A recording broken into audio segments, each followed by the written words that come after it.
네, 요즘 이렇게 코로나가 지속되면서 너무 오랫동안 얼마나 많은 고통과 얼마나 힘듦을 지금 겪고 있는지 모르겠습니다. 이럴 때 우리의 마음을 놓으면 안 되는데, 우리가 지금 이렇게 힘든 상황 속에서 하나님은 어디 계신가?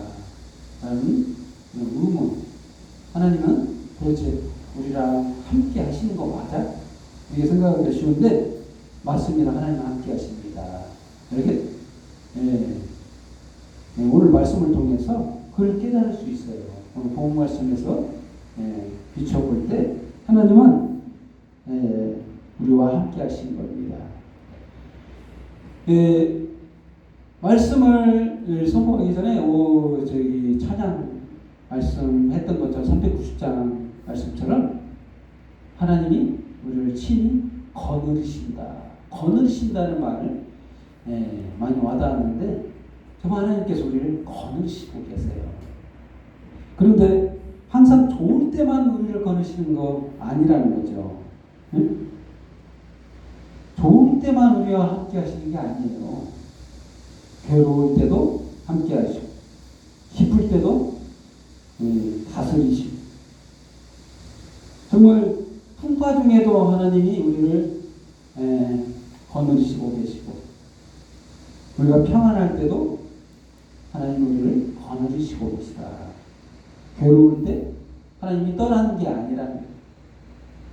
슬플 때 하나님이 내 곁에 안 계셔서 슬픈 게 아니에요.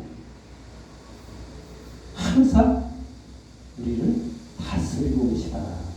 거느리시고 계시다. 이게 중요한 겁니다. 이게 그 찬양과도 같이 하나님은 우리 곁에 없는 게 아니라 항상 우리 곁에 있다라는 것을 아셔야 됩니다. 정말 이게 무슨 말이냐라고 생각하겠죠. 코로나가 이렇게 만연하고 있는, 코로나는 하나님 통치 아래에 있다, 이렇게 단정지어서 내가 말할 수 있어요.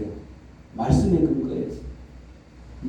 하나님은 모든 세상 우주 만물이 하나님의 통치 아래에 있다. 하나님께서 거느리시고 계시고 다스리고 계시다. 심지어 하나님의 백성은 거느리시고 계세요. 통치뿐만이 아니라 정말 마음을, 하나님의 자녀들에게 마음을 두시고 계시다는 거예요. 그래서 항상 하나님은 우리와 함께 하시다라는 겁니다. 오늘 본문 말씀을 들어가면 그렇습니다. 하나님께서 우리에게 위로하라 라는 말씀을 하시는데, 1절 말씀, 이사야서 40장 1절, 너희 하나님이 이르시되 너희는 위로하라. 내 백성을 위로하라. 너희는 예루살렘 마음에 닳도록 말하여 그들에게 외치라. 그 노역의 때가 끝났다. 그 죄악이 사함을 받았다. 그 모든 죄가로 말미암아 여호와의 손에서 벌을 배나 받았느니라. 이게 도대체 무슨 말인가? 노역의 때가 끝났다. 이게 도대체 무슨 말일까요? 언제를 말하는 건지, 노역의 때가 끝났다는 건 언제를 말하는 건지. 죄악의 사함을 받았다. 언제 사함을 받았다는 거야? 모든 죄로 말미암아 여호와의 손에서 벌을 배나 받았느니라. 이게 도대체 무슨 말일까 하겠죠? 이 말은 예수님에게 적용하지 아니하면 이 말이 해석이 안 돼요. 여러분, 노역의 때가 끝났어요. 여러분이 아무리 벌을 많이 받아도 여러분의 죄를 대신해서 벌을 더 많이 받았을까요? 여러분, 이게 논리적으로 생각하면 그래요. 내가 죄를 졌어요. 죄의 대가를 받아서 죽어야 돼요. 그래서 죽었어요. 그럼 어떻게 돼요? 이게 끝이잖아요. 이랬을 때 노역의 때가 끝난 거예요. 죄값이 집을 지었다, 이렇게 하는 거예요. 그럼 죽으면 끝나버리잖아요. 하나님의 창조가 실패로 돌아가는 겁니다. 우리에게 그대로 적용했을 때는 예수님을 빼고 해석하면 우리는 노역의 때가 끝났다라고 하면 벌 받고 끝났다라고 이해해야 돼요. 그럼 우리는 죽었고 지옥에 갔다라고 결론을 내려야 되는데 그 말이 아닌 겁니다. 이 말은 예수님 안에서 해석을 해야 돼요. 벌을 배나 받았다. 여러분, 이 벌을 배나 받을 이유가 없어요. 하나님이 우리를 향해서 벌을 배나 줄 이유가 없어요. 예를 들어서 우리가 죄를 범해서 벌을 받았다. 그 벌만큼만 줘도 우리는 죽어서 지옥 가야 돼요. 그런데 이 말씀은 배나 받았다는 이 말은 예수님에게 적용된 거예요. 한번 생각해 보세요. 우리의 가치가 예전에도 제가 말씀드린 것처럼 우리 인류의 모든 죄가 그 죄의 가치가 그 인류의 모든 사람의 가치가 예수님 가치보다 더할까요? 예수님 누구시죠? 하나님입니다. 아무 죄가 없어요. 창조자예요. 우리를 지으신 분이에요. 그 분의 가치가 우리 모두 사람의 가치보다 더할까요? 그렇지 않죠? 더 소중하죠? 하나님인데 그 이해가 안 되면 이렇게 설명하면 돼요. 수만 마리의 개미의 목숨의 값어치와 나의 목숨의 값어치를 하나님은 어떤 걸 더 소중하게 여길까요? 수만 마리의 그 생명 하나님이 창조하신 거예요. 그것도 아끼지 않겠어요? 자기의 창조물인데 그 가치에 비해 나의 이 소중한 목숨을 더 소중하게 여기신다니까요, 하나님. 그와 같아요. 근데 예수님의 그 소중한 생명의 가치가 우리의 생명, 모든 인류의 생명의 가치보다 더 소중하다는 거예요, 예수님의 그 가치가. 여호와의 손에서 벌을 배나 받았다. 이 말은 예수님의 목숨을 버려서 우리의 소중한 이 목숨을 살리셨다는 거예요. 값어치를 지불했다는 거예요.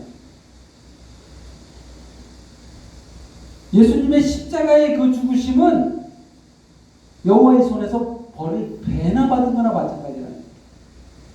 아무리 인류의 모든 인간의 죄가 예수님의 그 목숨값보다 더하지 않다는 거예요. 그래서 벌을 배나 받았다 이런 말 표현을 쓴 거예요. 그래서 이것은 인류의 노역의 때가 끝났다는 거예요. 노역의 때가 끝났다. 왜? 죄가 사해졌다. 우리들의 모든 죄가 이제 예수 그리스도의 십자가의 죽으심을 통해서 사함을 받았기 때문에 그래요. 그래서 하나님께서는 이스라엘 백성들을 위로하라. 위로하라. 너희가 코로나라는 그 환경 속에서 얼마나 힘드냐. 하나님께서 말씀을 주십니다. 위로하라.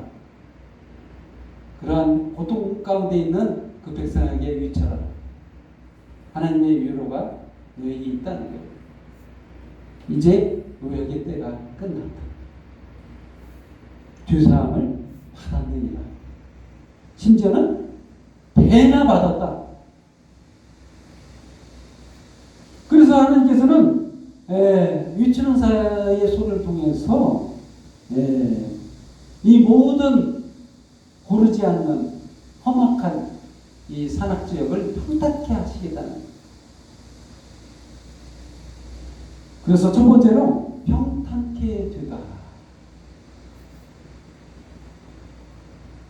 그렇습니다. 높고 낮음이 없고 깊은 거 높은 거 다 평탄하게 될지니라.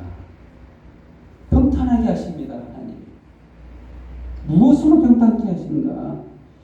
바로 왜 평탄하게 되는가? 그렇습니다. 여호와의 영광이 나타났기 때문에. 오늘 본문 말씀 5절 말씀에 여호와의 영광이 나타나고 모든 육체가 그것을 함께 보리라. 이는 여호와의 입이 말씀하십니다. 여호와께서 이제 임재하신다는 거예요. 이게 실제로 이 땅 위에 하나님이 우리 가운데 임하셨어요. 임하셨다는 거죠. 바로 예수님이 그렇게 하셨어요. 예수님이 누구십니까?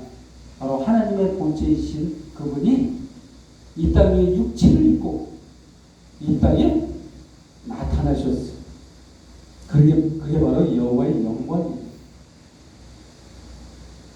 그래서 아무리 험악한 범죄를 지금 아무리 지가 영광을 나타내기 위해서 세상에 빛을 나타냈다고 해도 그것도 자기 영광이라. 그러나 여호와의 영광이 나타나면 이 모든 것들이 평탄케 된다. 평준화가 되는데 무엇으로? 바로 예수 그리스도 십자가의 공로로 평준화가 될 것이다. 인간의 공로로 구원 얻을 자 아무도 없다는 것을 의미하는 거예요. 이 깊은 의미를 나타내고 있는데 인간의 공로로는 구원 얻을 자 없다는 거예요. 심지어는 인간의 아무리 험악한 깊은 그런 수렁 속에 빠진 죄악일지라도 그 죄악으로 구원을 못 받는 죄가 없다는 거예요. 그게 무슨 말인지 이해를 못할 것 같은데 이것을 죄악의 깊음을 죄를 많이 지었을 때 그걸 깊음으로 표현한다.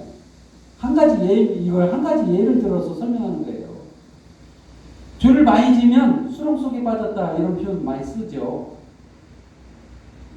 깊이 들어갔다. 죄악 속에 수렁에 깊이 빠졌다.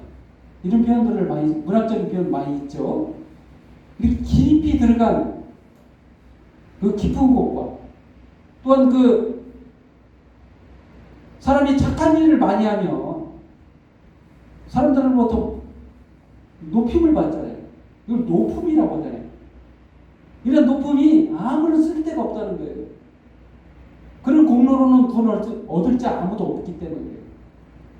또한 아무리 깊이 빠진 수렁 속에 빠진 죄악일지라도 예를 들어서 살인죄를 진 험악한 그 죄인일지라도 회개하고 될 수 있게 용서를 구하고 돌아오면 구원 얻을 자 구원 받는다는 거예요. 못 얻을 자 없다는 거예요. 이게 평준화됐다는 거예요. 평탄게 된다. 그 말이에요. 인간의 아무런 공로, 인간의 아무런 죄일지라도 이 십자가의 공로 아래 평탄게 된다는 거예요. 그 여호와의 영광이 나타났다. 오늘 본문 말씀에서 그렇게 말씀하고 있는 겁니다. 그렇습니다. 평탄케 하시는 게 뭐냐? 평준화시키겠다. 예수 그리스도 십자가의 공로로 평탄케, 평준화시키겠다. 구원의 방법을 이제 예수님의 방법으로 바꾸시겠다는 거예요. 인간의 어떠한 율법으로도 어떠한 죄악으로도 다 어찌 될 수 없고 오직 한 가지 길, 오직 예수 그리스도의 십자가의 공로 말고는 구원 얻을 자 없다. 누구도 구원받을 수 있고 누구도 지옥 갈 수 있는 오직 믿음으로. 그렇습니다. 이게 하나님이 원하시는 우리에게 보이신 길이라는 거예요. 하나님의 위로, 하나님의 구원이라는 것을 저와 여러분은 받아들여야 되는 거예요. 아멘. 그렇습니다. 두 번째로 하나님의 말씀, 어떤 것이 영원한가가 중요하다는 거예요. 6절 말씀처럼 말하는 자의 소리여 이르되 외치라 대답하니 내가 무엇이라 외치리까 하니 이르되 모든 육체는 풀이다. 그 모든 아름다운 들은 꽃과 같다.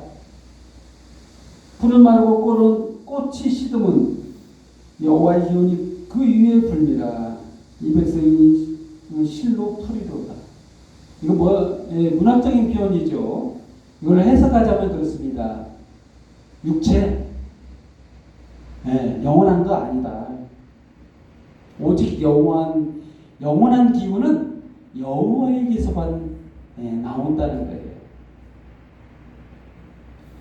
영원한 것은 하나님뿐이라는 거예요.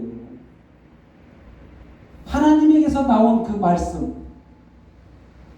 말씀도 영원한 거예요. 예전에 말씀드렸죠?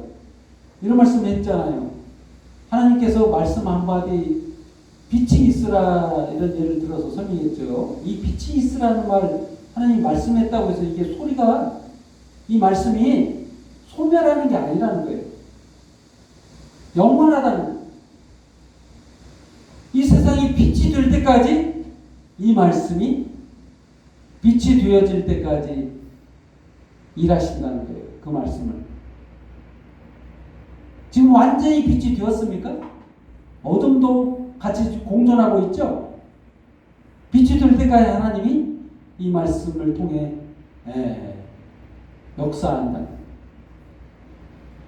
영원한 것만 우리가 의지해야지 소멸하는 것을 붙잡으면 안 돼요. 우리 자신 자체가, 우리 몸 자체가 육체인데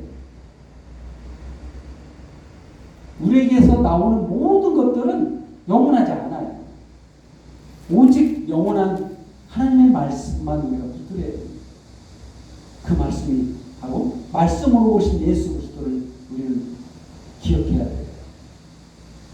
바로 예수님 그 자신이 말씀이기 때문에 말씀이 육신이 되어 우리 가운데 임하셨다는 거예요. 바로 예수님. 그렇습니다. 그래서 우리 가운데 아름다운 소식이 전해지고 있잖아요. 2000년 전 유대 땅에 예수님 오신 그 소식이 지금까지 우리 귀에 울려 퍼져서 복음이 되어서 우리 가운데 왔어요. 9절 말씀처럼 아름다운 소식을 시온에 전하는 자여 너는 높은 산에 오르라. 아름다운 소식을 예루살렘에 전하는 자여 너는 힘써 소리를 높이라. 두려워하지 말고 소리를 높여 유다의 성읍들에게 이르기를 너희 하나님을 보라. 너희 하나님을 보라. 보라. 그렇습니다. 시온에 나타나는 하나님을 보라. 그래서 이것만 높은 산이라는 표현을 썼죠. 너는 높은 산에 오르라. 이게 표대라는 거예요. 산에 올라서 외치는데 뭐라 외치냐? 하나님을 보라. 이렇게 외치라는 거예요. 그것만 영원하기 때문에 높은 산이라 이렇게 표현돼요. 이것만이 영원하다는 거예요. 바로 하나님을 보라.